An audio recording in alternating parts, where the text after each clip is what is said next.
tout le monde le connaît. Il a été la voix et le visage qui nous rassuraient durant la crise du Covid. Toujours porteur de messages précis et intransigeants, mais surtout rassurants, bienveillants et constructifs. Aujourd'hui, il a décidé de s'engager. Retrouvons Yves Copiters à Ottignies.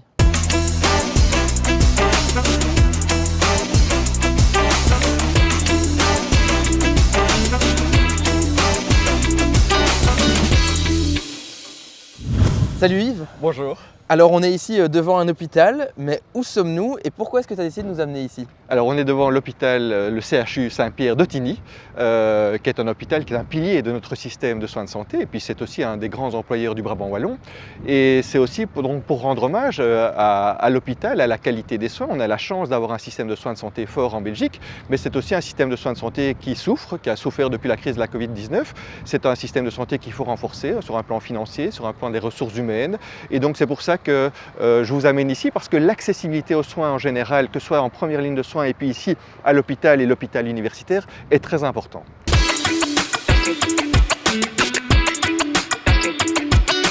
Alors Yves, les décisions politiques, tu as été confronté de près pendant la crise du Covid quand tu les commentais. Aujourd'hui, pourquoi est-ce que tu as décidé de passer la barrière et de changer de côté?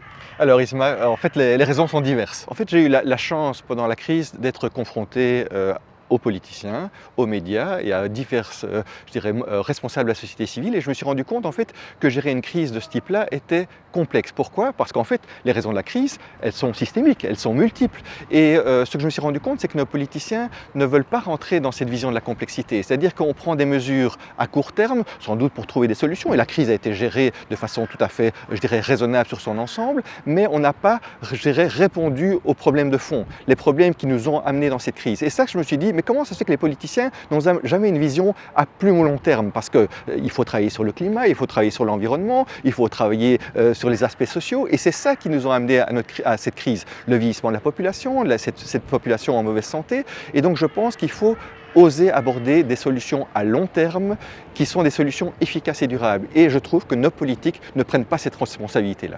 Et tu vas pouvoir te battre alors pour ces solutions à long terme? En tout cas, je voudrais participer à ce débat et peut-être amener des solutions plus systémiques, peut-être qui est plus dans la complexité, mais si on explique les choses aux gens, si on a leur adhésion, je pense qu'on peut comprendre qu'on peut envisager des stratégies durables et qui sont efficaces. Alors Yves, tu as beaucoup de cordes à ton arc.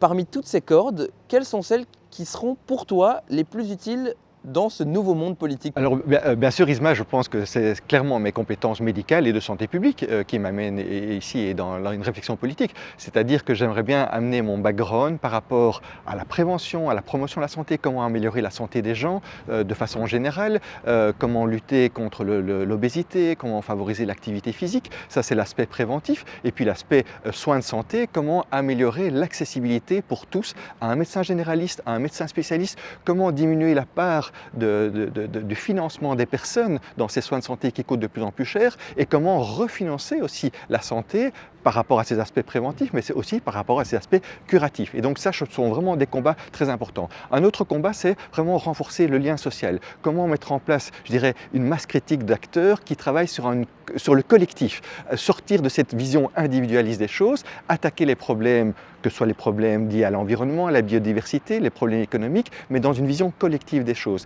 Et peut-être amener au niveau politique des gens plus équilibrés, des gens qui ont moins une vision individualiste des choses et qui ont une vision collective. Et ça, je pense que ça, c'est un combat intéressant. Tu nous as parlé de prévention. C'est vrai que tu n'es pas un médecin qui fait dans le curatif au quotidien.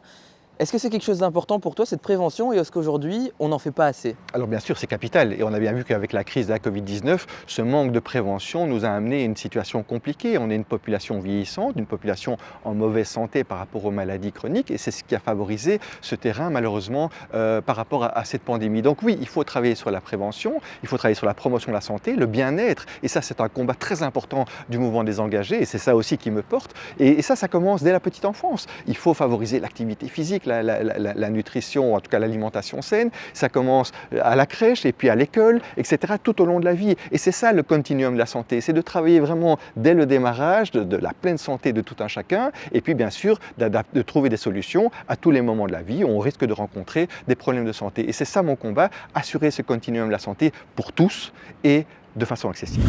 Alors c'est une question que je pose à toutes les personnes que j'ai pu rencontrer, ces derniers temps, beaucoup de personnalités de la société civile ont choisi de rejoindre les engagés. Des personnalités qui, comme toi, sont vachement compétentes, ont un vrai background. Qu'est-ce que ça t'inspire de voir que d'autres personnes ont elles aussi choisi de passer le pas?